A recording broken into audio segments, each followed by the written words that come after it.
Evangelho, terça-feira da 11ª semana do Tempo Comum. O Senhor esteja convosco, Ele está no meio de nós. Proclamação do Evangelho de Jesus Cristo segundo São Mateus. Glória a vós, Senhor.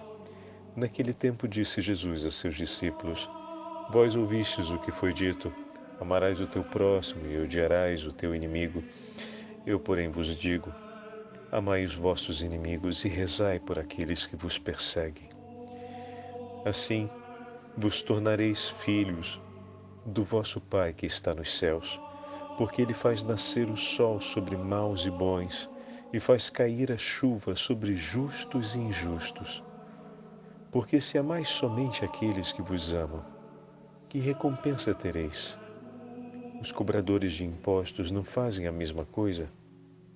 E se saudais somente os vossos irmãos, o que fazeis de extraordinário?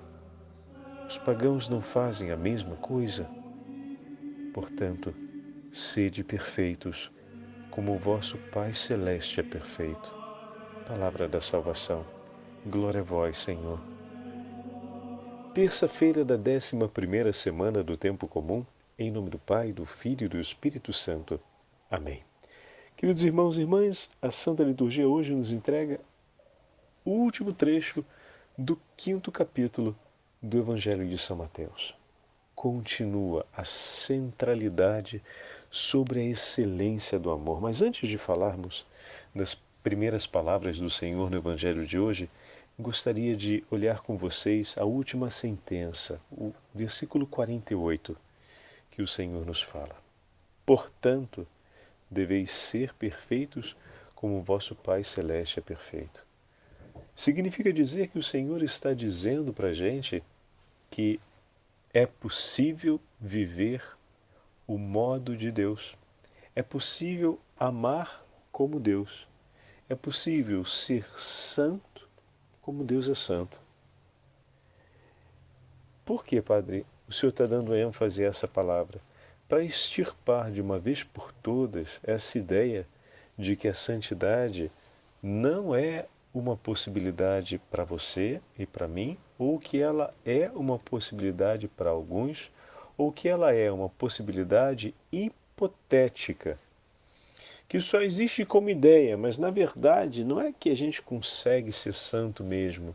E está tudo bem, e é essa a ideia que tem que prevalecer. Não é que a gente consegue ser santo mesmo. O Senhor disse, mas Ele disse porque Ele disse. Concretamente, não é que é aquilo. Então, alto lá, né? Porque isso seria contra a própria palavra. Categoricamente, o Senhor está dizendo aqui, portanto, deveis ser. Já sabemos, e isso para nós é um bálsamo de segurança e ao mesmo tempo nos arranca de um grande escorregão pela presunção, né? Que ninguém é santo se não for por obra do Espírito Santo. E desde Pentecostes temos falado e frisado bastante esse fato. O Espírito que age, se move em nós e que nos leva, como agora tivemos a oportunidade de recuperar, isso na solenidade da Santíssima Trindade, é o Espírito que permanece e vai modelando o nosso coração, vai nos levando a conhecer, né, como o próprio Senhor fala no Evangelho de São João, é por meio do Espírito Santo que nós vamos vivendo a vida em Cristo. Fomos unidos a Cristo no batismo e será por meio da ação do Espírito Santo. Ontem eu postei das Filhas do Divino Zelo uma imagem muito bonita onde se falava a respeito, sempre Santo Antônio, é dos sermões de Santo Antônio, onde ele fala a respeito da água turva. A água turva não consegue refletir, né, a imagem que é projetada sobre ela. Mas quando a água é cristalina, logo reflete a imagem que se projeta sobre ela. Assim deve ser a alma, né? Na medida em que a alma se afasta do pecado e se acalma na presença de Deus, se torna pouco a pouco, por obra do Espírito Santo, cristalina e assim reflete a imagem de Cristo. Então, Ser santo como o Pai é santo significa refletir com perfeição a imagem de Cristo, o que significa dizer uma obra completa, em excelência do Espírito Santo sobre essa alma precisa acontecer. Então existe o Senhor que diz, eu quero, o Senhor que envia o Espírito Santo, o Senhor que nos concede a Beatíssima Virgem Maria por modelo e medianeira de todas as graças necessárias para que se cumpra o seu querer. E aí a gente vem e fala que a santidade não é uma coisa para a gente. Rapaz, mas de onde saiu essa ideia tão cretina? Porque ela é contrária a tudo aquilo que nós recebemos do catecismo, do magistério e da tradição da igreja. Só que a gente vai aceitando, às vezes, certas mentalidades, né? E não para nem para refletir o quanto aquilo dali é diametralmente oposto, ou seja, é em rota de colisão direta com o ensinamento da própria igreja. E a gente se convence que defender essa ideia faz sentido. Não, não faz sentido nenhum. Porque, na verdade, é um grande ato de falta de esperança e de reconhecimento da obra de Deus acontecendo em nós. Se queremos que Deus realize suas obras, se nós pedimos que o Senhor realize milagres, nós pedimos no Pai Nosso, seja feita a vossa vontade, assim na terra como no céu. Está aí, ó, a vontade do Senhor é essa. A vontade do Senhor está declarada e os meios estão dispostos em nosso favor para que se cumpra o versículo 48 do 5º capítulo de São Mateus. Portanto, deveis ser. Tudo foi disposto para isso. E o deveis ser, mas parece aqui tem um tom de ordem, padre. Sim, é verdade. Como a gente sabe, né? Diante do tamanho amor que o Senhor demonstra por nós, resta ao coração do homem o dever de gratidão. Então, é uma escolha, né? A gratidão é um ato daquele que recebe. É um ato que não vai transferido para outros. É um ato que se realiza em primeira pessoa, né? Então eu reconheço aquilo que de ti recebi e venho à tua presença e demonstro a minha gratidão. Ou seja, demonstro o meu muito obrigado, o meu reconhecimento pelo seu amor, pelo seu interesse, pela sua preocupação, pelo que você dispôs por mim, né? Pela sua presença, por aquilo que foi entregue como sinal desse amor, dessa presença, desse carinho, desse interesse, dessa disponibilidade que você fez da sua vida por mim. Então, deveis ser perfeitos, parece, a gente, tem quem diga, mas isso aqui é uma obrigação, está quase colocando um peso nas nossas costas. Aí a gente volta à medida que tem nos acompanhado ao longo de todo o 5º capítulo, né? Bom, vai ser um peso se o ponto de partida, como eu acabei de falar, não for a certeza do amor e o reconhecimento desse amor declarado e que me atrai, né? Então, se é um ato de gratidão, não é mais um peso, porque a gratidão se vive com alegria. Então, para ser um ato de gratidão, para ser um dever de gratidão, é preciso que haja reconhecimento do amor. E aí a gente volta ao ponto central do 5º capítulo que tem acompanhado a gente em todas essas meditações, né? Então a certeza de todo esse amor declarado e realizado por nós que nos leva a esse dever, é um dever de amor. Querer ser santo é um dever, é ao mesmo tempo um mérito, porque nem todos aqueles que reconhecem a própria condição e reconhecem o socorro de Deus demonstram uma autêntica gratidão pelo Senhor. Então, existe sim um mérito objetivo nesse ato de gratidão, que vem reconhecido pelo próprio Deus, né, em nosso favor. E falando em mérito, esses dias fazíamos a referência a respeito da Beatíssima Virgem Maria, e ontem fizemos a referência a respeito de Santo Antônio, e o tema do mérito, né? De ter daquilo que recebeu do Senhor, ter tomado consigo e não ter perdido nada do que recebeu. Então, olha aqui o zelo típico do coração que age com gratidão, né? Senhor, eu reconheço tudo aquilo que o Senhor me entregou e o amor com que me amou na hora que me entregou cada um desses dons. E eu conservarei cada um deles.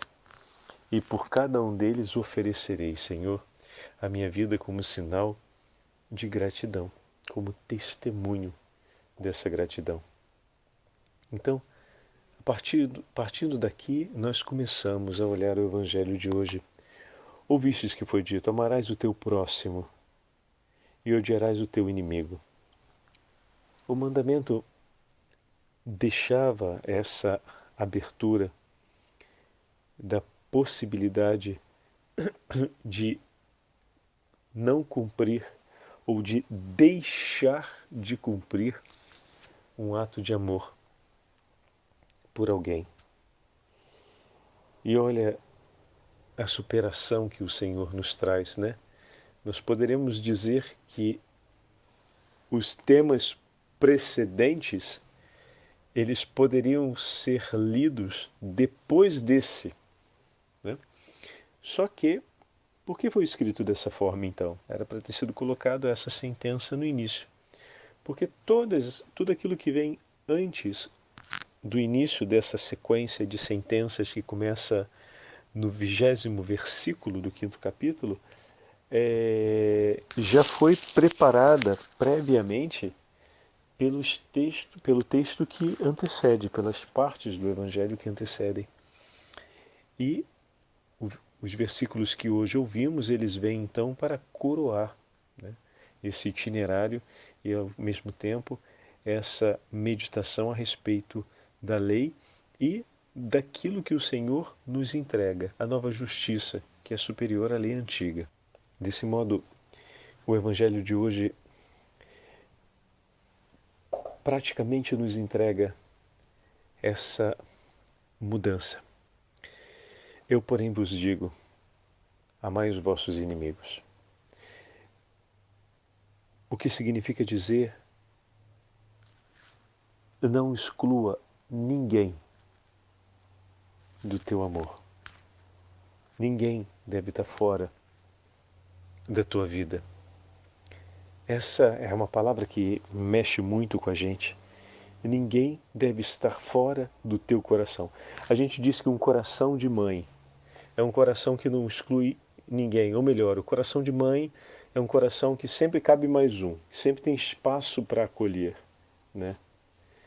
Essa maternidade que nos causa tanta admiração e entusiasmo e que se tornou uma certeza não apenas poética, mas uma certeza popular, né, no meio do nosso povo, é apenas um reflexo da maternidade do coração de Deus, que também deve ser a maternidade do coração de cada um de nós.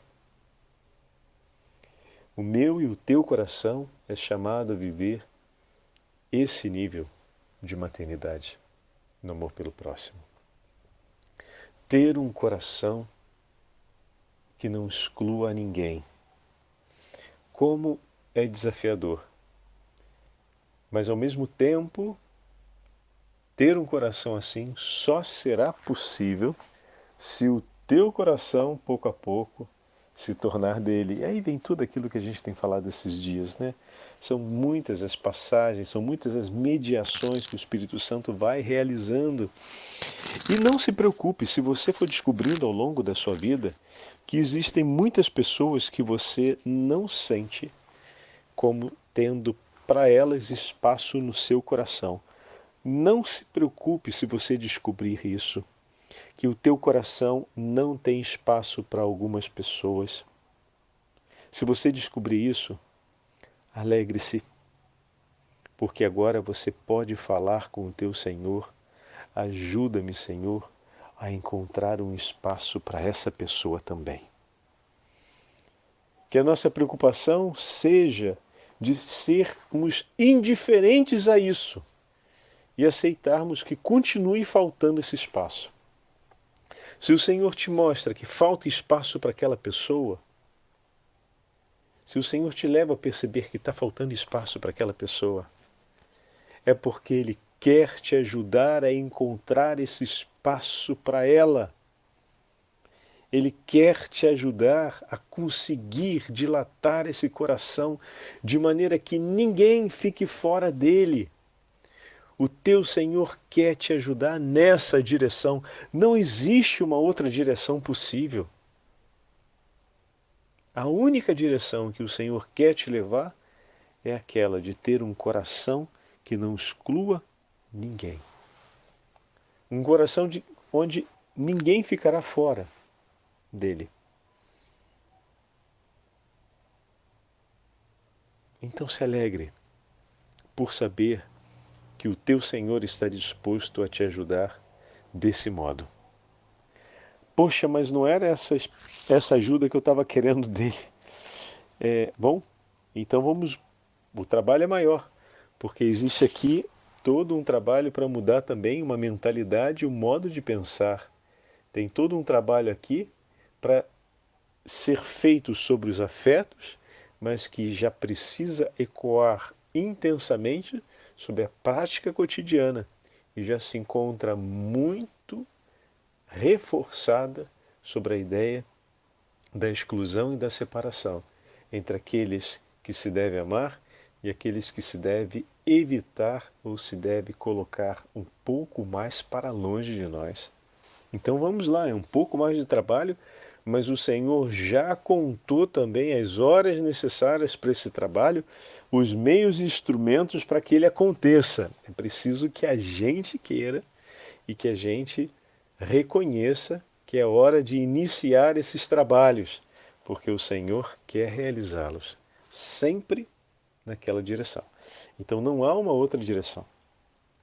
Ainda que a gente se depare com uma condição de maior exigência, o Senhor estará sempre disposto a caminhar na mesma direção, que é aquela de levar o teu coração a ser como um coração de mãe, mas segundo a maternidade do coração divino. E depois o Senhor vai dizer, amai os vossos inimigos. Quando nós amamos, nós oramos pelas pessoas que amamos. Oramos para que elas se tornem de Deus. E se eu vejo, e se eu sinto e reconheço, como já falamos várias vezes, que o meu irmão me persegue ou me faz algum mal, eu oro por ele em favor da sua conversão, para que o Senhor o tire da condição de pecado e o traga por meio da contrição e do sincero arrependimento para junto da sua comunhão. Desse modo seremos filhos desse Pai, porque os nossos atos são como os atos do próprio Deus. Tem um monge e poeta, hoje em uma das imagens nós temos um de seus poemas, São Gregório de Narek. Ele é armeno e, sendo monge, também compôs algumas poesias. Vamos ler um trecho dessa, que é a poesia relacionada ao Evangelho de hoje, onde se marca com muita clareza essa que é a qualidade do coração dos filhos de Deus. Eles serão reconhecidos por terem um coração como o coração de seu Pai. Nós seremos reconhecidos no mundo como filhos de Deus por termos um coração como o coração de Deus. Muitas são as minhas faltas inumeráveis, mas não tão espantosas como a tua misericórdia, meu Senhor. Múltiplos são os meus pecados, mas sempre pequenos, comparados com a grandeza do teu perdão. Que efeito podem ter as trevas na tua luz divina? Como pode a escuridão rivalizar com os raios do teu sol?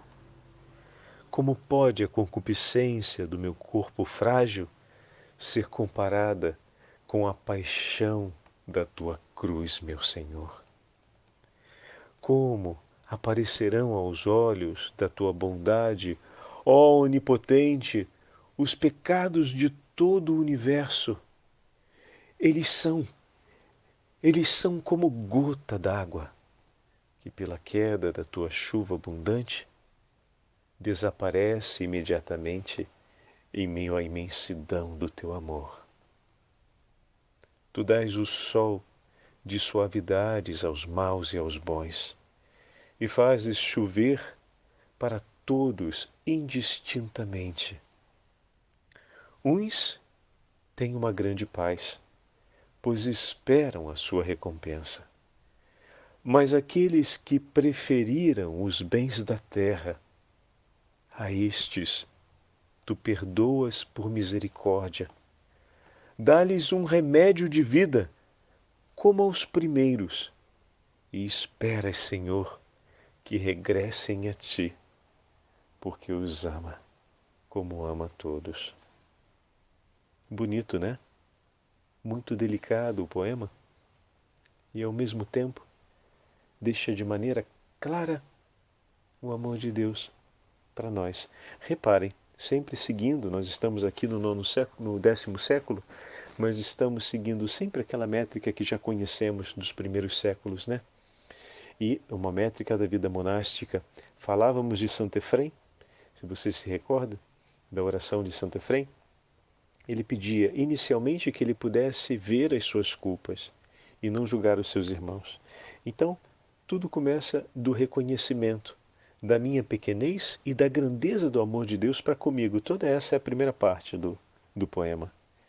E depois é que se começa a olhar para o irmão. E essa última parte do poema, um trecho da última parte do poema, já é esse olhar eloquente, né, entre a forma como o Senhor trata a mim, a forma como Ele trata o universo, a forma como Ele trata o meu irmão. E por fim, as últimas palavras vai ser a súplica para que o Senhor seja bondoso e misericordioso por todos aqueles que Ele me leva e me ensina a amar. E amar com o seu coração.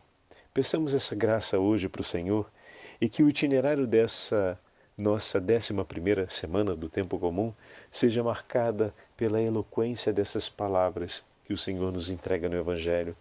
Reza hoje a gratidão de ter essa declaração diante de ti que o Senhor faz no versículo 48 e pede a Ele não só a graça, mas que o Espírito Santo opere esse acontecimento na sua vida e faça que o seu coração seja um coração para todos, indistintamente. E que seja um coração como o do bom pastor, pronto para partir ao encontro da ovelha perdida, sem que nenhum se perca de todos aqueles que Deus ama e entregou a ti, para que o teu amor por eles seja igual ao amor de seu próprio coração. O Senhor esteja convosco, Ele está no meio de nós.